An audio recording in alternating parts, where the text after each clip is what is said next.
ஒரு மனுஷன் பாதாளத்தில் போயிட்டு ஊழியர் செய்ய விருப்பப்பட்டான். ஒருத்தனை தெரியுமா?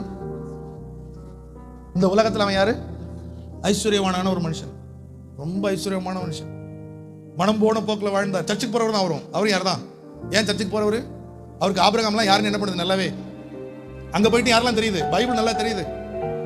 அவர் யாருன்னு தெரியுது? மேல இருக்கிறவர் ஆபிரகாம்னு தெரியுது. இந்த பூமியில நல்லா வாழ்ந்தவர், ஒரு குறையும் கிடையாது, ஒரு குறையும் கிடையாது. அவர் விரும்பினதெல்லாம் அவருக்கு கிடைச்சது.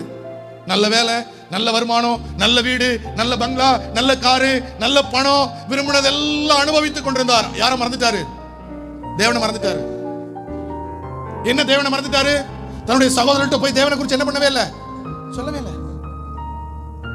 தன்னுடைய சொந்த சகோதரத்துல யாரை குறித்து பேசல. மோட்சம் என்று ஒன்று இருக்கிறது, நரகம் என்று ஒன்று இருக்கிறது, என்ன பண்ணவே இல்லை, சொல்லவே இல்லை. இப்ப அவர் எங்க போயிட்டாரு? நரகத்துக்கு போயிட்டாரு.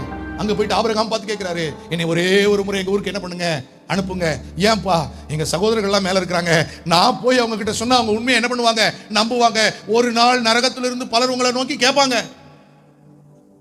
நீ என் கூட இருந்தியே, சொல்லிருக்கலாமே எனக்கு.